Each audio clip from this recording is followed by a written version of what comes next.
हाँ तो साथियों, जैसा कि हमने हमारी पिछली क्लास में, यानी पिछली क्लास का तात्पर्य है कि हमने जो हमारी गत क्लास थी, पिछले दिन की जो क्लास थी, उस क्लास में हमने जाना कि अगर यदि विद्यार्थियों को क्या करना है, हमें किसी भाषा को सिखाना है, तो उस भाषा को सिखाने के लिए प्राचीन समय में जैसे लैटिन और ग्रीक भाषा चलती थी, उनको सिखाने के लिए एक मेथड था हमारे पास में, क्या? ग्रामर कम ट्रांसलेशन मेथड। क्या मेथड था? ग्रामर कम ट्रांसलेशन मेथड। Translation method.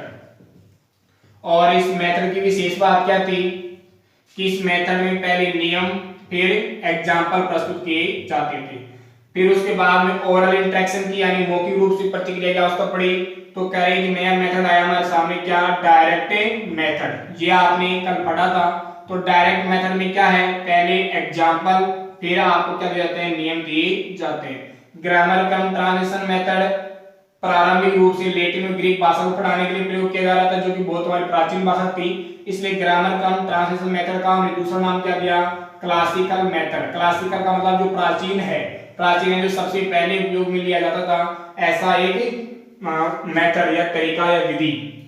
अब इसी बात को आगे बढ़ाते हुए, यानी हम ग्रामर बच्चे को सिखाना चाहते हैं, हम एक भाषा बच्चे को सिखाना चाहते हैं, तो पहले हमारे पास में ग्रामर कम ट्रांसलेशन मेथड था, फिर डायरेक्ट मेथड आया, और आज हम एक नए मेथड की बात करते हैं। तो देखो, बात को यहाँ मैं आपको स्पष्ट करना चाहूंगा कि ये जो नया मेथड है वो क्यों आवश्यकता पड़ी। तो सबसे पहले तो मैंने कल आपको एक बात बताई थी कि इंग्लिश जो है, यानी इंग्लिश लैंग्वेज जो है, इंग्लिश लैंग्वेज वो क्या है, तो क्या है कि इंग्लिश लैंग्वेज क्या है डियर गाइस, तो English language is the body of rules. English language is the body of rules, यानी एक अंग्रेजी भाषा जो है क्या है, नियमों का एक ढांचा है। और आगे इसमें कहा गया था दैट, यानी जो नियमों की जो भाषा है, नियमों ढांचा है, दैट जो कि डेस्क्राइब्स यानी वर्णन करती है किसका? Describe the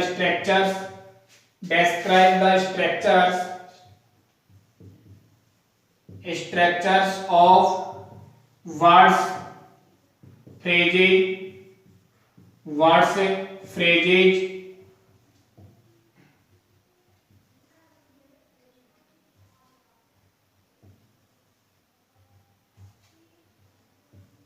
clauses and sentences. तो कह रहे हैं देखो, ये जो भाषा है इंग्लिश लैंग्वेज, वो किस प्रकार से नियमों का एक ढांचा है। तो कह रहे हैं कि इस भाषा में अक्सर आपसे क्या होगा, कह रहे हैं कि आपको स्ट्रक्चर यानी संरचनाएं, जिसे हम नियम कह सकते हैं, जब आप देखते हैं ना, subject, helping verb, main verb, object, ऐसे, तो ये क्या है, कह रहे हैं कि इसमें शब्दों का प्रारूप आपको बताया जाएगा, फ्रेजेज वाक्यांशों का, क्लॉजेज और उपवाक्यों का और वाक्यों का। तो कह रहे हैं कि इस प्रकार से ये भाषा क्या है, जिस भाषा में शब्दों का, वाक्यांशों का, उपवाक्यों का और वाक्यों की एक संरचना का वर्णन किया जाए, ऐसी वह भाषा जो इंग्लिश है वो क्या है, बॉडी ऑफ रूल्स है, यानी नियमों का एक ढांचा है। ये आप पूरी परिभाषा को स्पष्ट कर लेंगे कि इंग्लिश लैंग्वेज जो है वो नियमों का ढांचा कैसे है। तो कह रहे हैं कि इस भाषा में शब्दों का, फ्रेजेस का, क्लॉजेस का और सेंटेंसेस का क्या कहता है, इसमें वर्णन किया जाता है, इसको डिस्क्राइब किया जाता है। अब मैं यहाँ बात करता हूँ, कल हमने बात की थी 19वीं शताब्दी की, आज मैं बात कर रहा हूँ 1950 की, यानी 1950 की बात है। कह रहे हैं कि 1950 में क्या हुआ कि 1950 के लगभग एक क्या होता, world war second world war कहते हैं, सेकंड वर्ल्ड वॉर, यानी सेकंड वर्ल्ड वॉर हुआ, और सेकंड वर्ल्ड वॉर यानी द्वितीय विश्व युद्ध हुआ। तो द्वितीय विश्व युद्ध के अंदर उस युद्ध के मुख्य जो सहभागी थे वो कौन थे? अमेरिकन्स थे। कौन थे डियर गाइस? अमेरिकन्स, यानी जो अमेरिका के जो निवासी थे वो थे। तो ये द्वितीय विश्व युद्ध के दौरान जो अमेरिकन्स थे, इन अमेरिकन्स को क्या हुआ कि अलग अलग लोग उनको मिले उस युद्ध के अंदर, तो उनको किसकी आवश्यकता पड़ी? ओरल इंटरेक्शन की आवश्यकता पड़ी। किसकी आवश्यकता पड़ी? ओरल इंटरेक्शन की आवश्यकता पड़ी और इस ओरल इंटरेक्शन की आवश्यकता को आगे बढ़ाने के लिए यानी इसको पूर्ण करने के लिए इसमें प्रोफिशिएंसी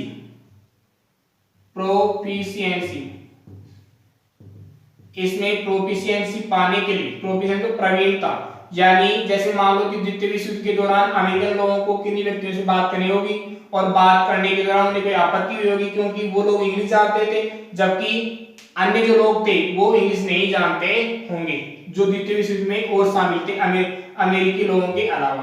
तो ऐसी स्थिति में उनको किसकी आवश्यकता पड़ रही थी? ओरल इंटरेक्शन की। और ओरल इंटरेक्शन से न कर पाने के कारण से वो अपने सामने वाले व्यक्ति को मौखिक रूप से समझा नहीं पा रहे थे कि वो कहना क्या चाह रहे हैं।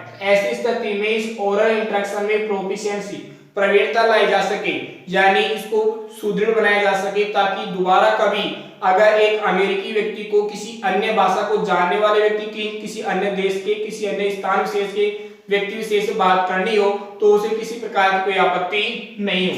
तो कह रहे कि इन बातों को ध्यान रखते हुए क्या हुआ 1950 में एक नया मेथड आया। उस मेथड को नाम दिया क्या? Audio lingual method. क्या नाम दिया गया इसको? ऑडियो लिंगुअल मेथड नाम दिया गया। तो कह रहे कि ये ऑडियो लिंगुअल मेथड सबसे पहला विषय ये हुआ कि ऑडियो लिंगुअल मेथड कब आया? तो कह रहे 1950 में द्वितीय विश्व युद्ध के बाद में आया। क्यों आया? क्योंकि अमेरिकन लोगों को अन्य जो भाषा जानने वाले जो लोग थे अन्य किसी राष्ट्र के जो लोग थे उनसे बातचीत करनी थी ओरल इंटरेक्शन करना था किंतु उन लोगों को ये बात उनको इंग्लिश भाषा में बोलना नहीं आता था। इस बात की जो कमी है उसको दूर करने के लिए उन्हें प्रोफिशिएंसी यानी भाषा में प्रवीणता लाने के लिए उन्होंने एक नया मेथड एक तरीका अपनाया। उसको कहा गया ऑडियो लिंगुअल मेथड। और ये ऑडियो लिंगुअल मेथड क्या है? तो देखो वैसे इसका नाम हो गया कि ऑडियो लिंगुअल मेथड। कब आया? 1950 में आया। अब इसकी हम बात करते हैं किसकी? कैरेक्टरिस्टिक्स। किसकी बात कर रहे हैं हम? कैरेक्टरिस्टिक्स की बात कर रहे हैं। इसकी विशेषताएं क्या हैं? तो देखो तो कह रहे हैं कि सबसे पहले इसकी विशेष बात जो है यानी ऑडियो लिंगुअल मेथड की तो कह रहे हैं कि इसके अंदर आपसे क्या होगा? तो देखो डिपेंडेंस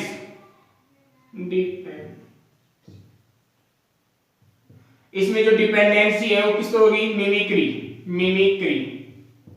यानी मिमिक्री से मतलब होता है नकल करना यानी आपने देखा होगा कि आप जब एक भाषा को देखो आपके पास दो तरीके होते हैं। जैसे मान लो आप इंग्लिश सीख रहे हो, इंग्लिश को टीचर पढ़ा रहा है, वो पढ़ाने में क्या करेगा? आपको बार बार प्रत्येक शब्द की हिंदी बताएगा।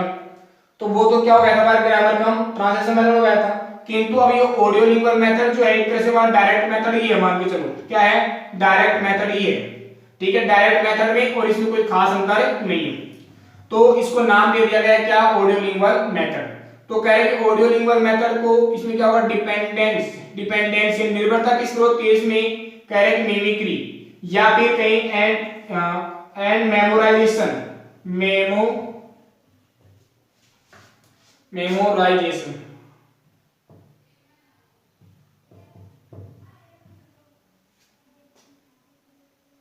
मेमोराइजेशन का स्मृति का यानी याद करना। मेमोराइजेशन ऑफ सेट फ्रेजेज यानी यहाँ पर आपको किसी प्रकार का नियम न बता करके क्या कर दिया जाएगा? बार बार एक जैसे मान लो एक शब्द दे दिया आपको, जैसे मैंने शब्द दे दिया आपको क्या? Oral interaction. तो ओरल इंटरेक्शन का वो ये नहीं कहना चाहेंगे कि मौखिक प्रतिक्रिया मौखिक वार्तालाप नहीं, मौखिक ये नहीं कहना चाहेंगे क्योंकि कहेंगे आप इसको याद करना है ओरल इंटरेक्शन। और वो समझना चाहेंगे कि oral interaction means a medium of talking between two person oral interaction। तो कह रहे कि आप क्या करेंगे? ऑडियो लिंगुअल मेथड में किस पर डिपेंड करेंगे? मिमिक्री यानी दूसरे की नकल करने पर सामने वाले ने जैसा बोला उसको ही आप उसी रूप में बोलने पर जोर देंगे। और मेमोराइजेशन ऑफ सेट फ्रेजेज या फिर आपको जो विशेष पर्टिकुलर जो फ्रेज आपको कहे गए उन फ्रेज को आप क्या करोगे? हूबहू रटोगे। मतलब मैं ये कह दूं कि जैसे आप लोकोक्ति मुहावरे कहावत वाक्यांश भी रटते हो यानी एक वाक्य के लिए एक शब्द उसी प्रकार से रटने पर यहां जोर दिया जाएगा। दूसरी बात यहाँ हो रही है क्या कि टीचिंग यानी अध्यापन कराना। टीचिंग किसका, structure patterns, teaching structural patterns, यानी यहाँ जो स्ट्रक्चरल पैटर्न जो आपको पढ़ाया जाएगा वो क्या होगा, बाई इसमें क्या होगा देखो, बाई मीन्स ऑफ रिपीटेटिव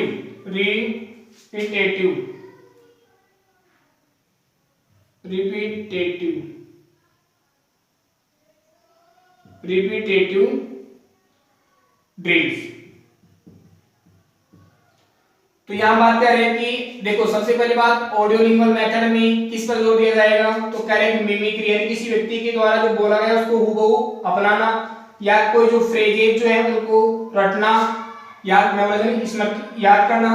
और यहाँ पर जो स्ट्रक्चर है वो स्ट्रक्चर आपका होंगी रिपीटेटिव ड्रिल के द्वारा आपको समझाने का प्रयास किया जाएगा। जैसे मान लो कि वो टीचर क्या करेगा, मैंने आपको पहले समझाया था सबसे एग्जांपल, जैसे मैंने कहा आई यूज्ड टू प्ले। अब टीचर क्या कर देगा, आपको यूज्ड टू का प्रयोग दे देगा और वो कहेगा कि आप क्या कीजिए, बोलिए I used to cook, I used to wash, I used to take morning walk, I used to play, I used to eat, जो भी है इस प्रकार के आप क्या करेंगे, एक अभ्यास के द्वारा ड्रिल होता है अभ्यास करना, यानी अभ्यास कर करके आप क्या सीखेंगे, भाषा को सीखेंगे। तो कह रहे हैं कि ऑडियो लिंगुअल मेथड में आपको अलग से नहीं सिखाया जाएगा, कोई स्ट्रक्चर कोई संरचना नहीं सिखाई जाएगी, बल्कि आपसे अभ्यास करवाने पर जोर दिया जाएगा। जो टीचर बोलेगा उसी को आप क्या करना है, अभ्यास के द्वारा अपने जीवन में स्थायी रूप से बना लेना है। फिर कह रहे हैं कि नो ट्रांसलेशन, यानी ट्रांसलेशन यहां कोई भी क्या नहीं होगा, किसी प्रकार का ट्रांसलेशन नहीं होगा। यानी यहां पहले हमने देखो बात इसी डायरेक्ट मेथड में, यहां तो क्या है, डायरेक्ट मेथड तो हमने कहा था लिटिल, यानी आवश्यकता पड़ने पर आप थोड़ा बहुत क्या करेंगे, वहां आप अभ्यास से कोई चीज को समझाने के लिए थोड़ा सा सहायता ले लेंगे, किसका, मदर टंग का। पर यहाँ ऐसा बिल्कुल भी संभव नहीं है, यानी यहाँ ये कभी भी पॉसिबल नहीं है। यानी नो ट्रांसलेशन, या फिर हम कहेंगे ग्रामेटिकल एक्सप्रेशन, ग्रामेटिकल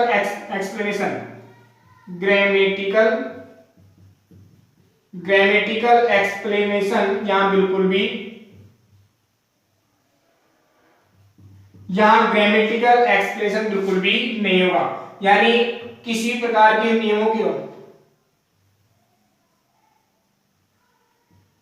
नियमों के द्वारा आपको एक भाषा सीखने या सिखाए जाने पर जोर नहीं दिया जाएगा। दूसरी बात, अब यहां देखो पहले तो आप क्या कर रहे थे डायरेक्ट मेथड में तो आप शब्द जो नए नए शब्द याद कर रहे थे, वो शब्द या तो आपके कैसे थे, जो दैनिक दिनचर्या में काम आने वाले थे। मैं डायरेक्ट मेथड से इस मेथड को अलग कर रहा हूं कि डायरेक्ट मेथड में क्या हो रहा था कि जो दिनचर्या में आपके डेली रूटीन में काम आने वाले जो शब्द थे, उन शब्दों को आपको सिखाया जा रहा था।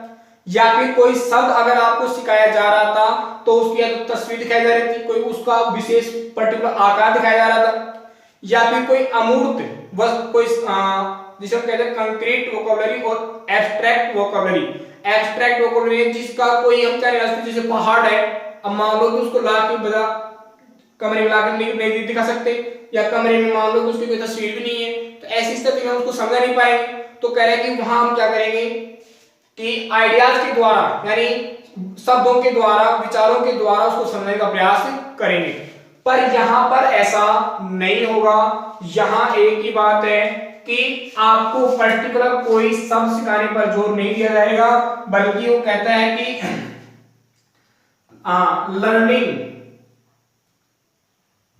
लर्निंग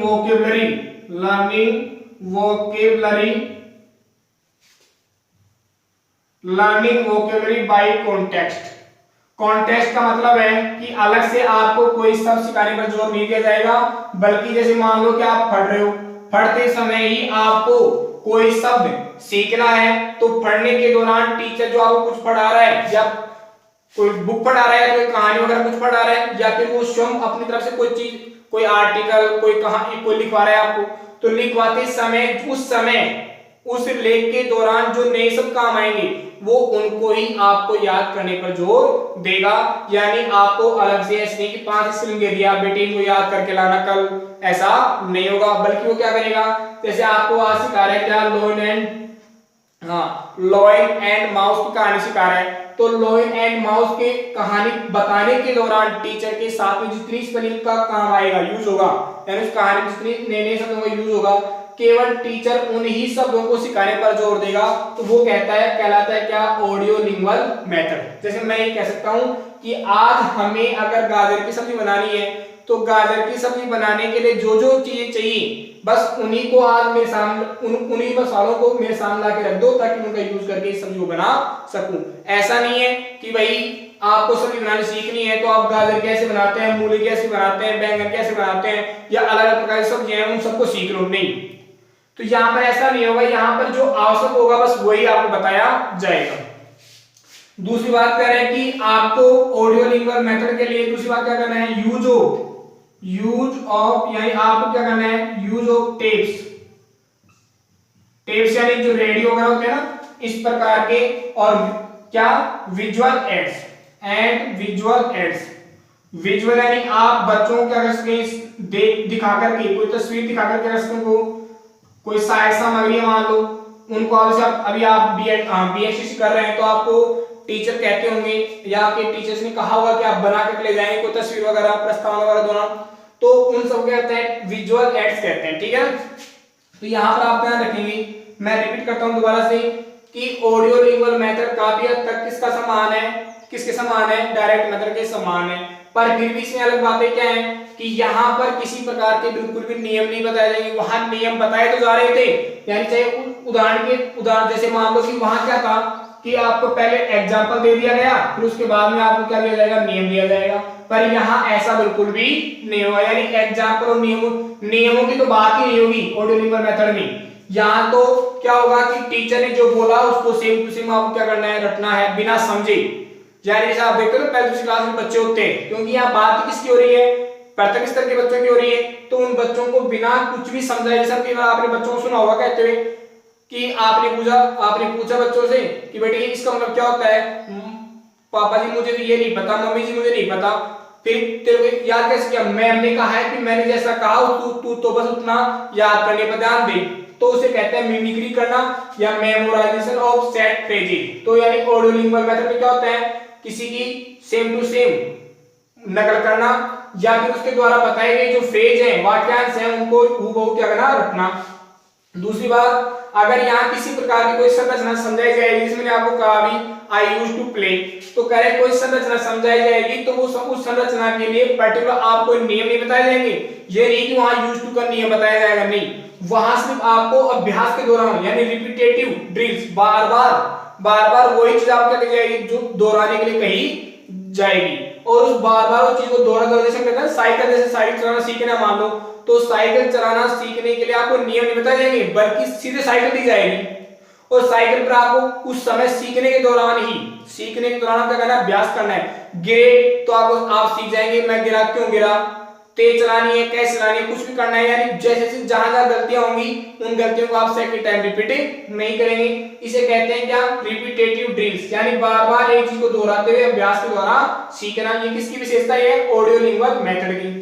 फिर दूसरी बात कह रहे हैं कि लर्निंग वोकैबुलरी बाय कॉन्टेक्स्ट, यानी कोई भी शब्द अलग से हमें सिखाया नहीं जाएगा, बल्कि जो हम आज पढ़ रहे हैं उस पढ़ने के दौरान जो शब्द हमारे काम आए केवल उन्हीं शब्दों को सीखने और सिखाने पर जोर दिया जाएगा। जबकि डायरेक्ट मेथड में क्या था कि या तो आपको एवरीडे वोकैबुलरी दी जाएगी, 5-5 शब्द भाई आप जो दैनिक जीवन में काम आते हैं उनको याद करो, या फिर आपको वो अलग से वोकैबुलरी सिखाने के लिए वस्तु तस्वीर दिखाई जाएगी, कोई वस्तु दिखाई जाएगी, या फिर विचारों के द्वारा उसको समझाने का प्रयास किया जाएगा, ऐसा कुछ भी नहीं होगा। केवल यहाँ तो आपकी आज जो काम आई है वही डिक्शनरी जो शब्द है वही आपको याद करने हैं। दूसरी बात टेप्स, यानी विद्यार्थियों को डिक्शनरी क्या करें, अंग्रेजी जो शब्द हैं, जैसे आपने इंग्लिश टीचर्स को कहते सुना होगा, या फिर हम बात करें जो इंग्लिश मीडियम स्कूल से वहां पर बच्चों को क्या कहा जाता है कि आप जितना अधिक हो सके अंग्रेजी शब्दों का प्रयोग करें बोलते समय, अंग्रेजी गाने सुने, अंग्रेजी मूवी देखें और न्यूज़पेपर पढ़ें, इंग्लिश का पढ़ें, यानी एवरीथिंग जो कुछ भी करें आप इंग्लिश में करें, कहने का तात्पर्य ये है। तो यही तो इंग्लिश में करने का जो तरीका है। आज इंग्लिश मीडियम का स्टूडेंट और हिंदी मीडियम का स्टूडेंट में अंतर देख रहे हो। इंग्लिश मीडियम का स्टूडेंट क्या करता है, टीचर की कुछ औकात नहीं समझता, कोई वैल्यू नहीं समझता और टीचर के साथ में वैसे व्यवहार करता है जैसे कि हम देखते हैं कि अमेरिका वगैरह में जो टीचरों के साथ में व्यवहार किया जाता है, यानी जो कहते हैं कि फॉरेन कंट्रीज है वहां पर। दूसरी बात, उनकी जो ड्रेस कोड होती है, उनका बोलने का जो बिहेवियर होता है, ये सब कुछ क्या होता है, बिल्कुल हमारे हिंदी मीडियम के स्टूडेंट्स बिल्कुल अलग होते हैं। जहां तक कि मैं बात करता हूं कि अगर आज भी सभ्य कोई विद्यार्थी है तो एक वह विद्यार्थी ही सभ्य है जो संस्कृत पढ़ता है। संस्कृत पढ़ने के अलावा कोई भी विद्यार्थी उतना सभ्य नहीं है। देखो संस्कृत सबसे सभ्य, हिंदी उससे थोड़ा कम सभ्य और इंग्लिश तो फिर आप तो कहने क्या, आप देख पा रहे हो, आप देख सकते हो कि उनके ड्रेस कोड क्या होता है, उनका बोलने का तरीका क्या होता है। दूसरी बात कह रहे हैं कि अधिक से अधिक सुनने को कहा जाता है और देखने की बात हुई तो आपको फिल्म देखो तो इंग्लिश की देखो, अखबार पढ़ो तो इंग्लिश का पढ़ो। तो कह रहे हैं इसको कहते हैं ऑडियोलिंगुअल मेथड, जिसकी आवश्यकता कब पड़ी, 1950 के द्वितीय विश्व युद्ध के बाद में पड़ी, क्योंकि उस समय अमेरिकन लोगों ने महसूस किया कि और लोगों को भी क्या होना चाहिए, इंग्लिश भाषा का ज्ञान होना चाहिए, ताकि हम उनके साथ क्या कर सकें, हमारे विचारों का आदान प्रदान कर सकें। तो साथियों पिछली बार यानी पिछली क्लास में हमने जाना कि ग्रामर पढ़ाने के लिए विद्यार्थियों को हमारे पास में ग्रामर कम ट्रांसलेशन मेथड था, फिर हमारे पास डायरेक्ट मेथड था। आज हम बात कर रहे हैं किसकी, अगर यदि हमें हमारे विद्यार्थियों को क्या सिखाना है, एक लैंग्वेज सिखानी है, पर लैंग्वेज में हमें किसी प्रकार के नियम याद नहीं करवाने, तो उस स्थिति में हमें इन बातों का ध्यान रखना होगा कि उन्हें बिना नियमों के सिर्फ अभ्यास के द्वारा सिखाया जाएगा। तो साथियों मैं उम्मीद करता हूं कि आपको समझ में आया होगा, और समझ में आया हो तो कमेंट जरूर करना। मैंने पुनः आपके लिए रेगुलर क्लास की इच्छा जाहिर की है, तो मैं आपके लिए पुनः रेगुलर क्लास दूंगा और ट्राई करूंगा मेरे द्वारा बेस्ट से बेस्ट आपको दिया जाए। धन्यवाद साथियों, और इसी प्रकार से आप मुझे अपना स्नेह देते रहें। जो आपके सब्सक्राइबर्स हैं, लाइक हैं और शेयर्स हैं वो आप करते रहें, ताकि हम जल्दी ही क्या हो लाइव क्लास और एक फिक्स टाइम के साथ में क्लास हम दे सकें और आप अपने मन के जो विचार हैं वो लाइव क्लास में बोल सकें। धन्यवाद साथियों।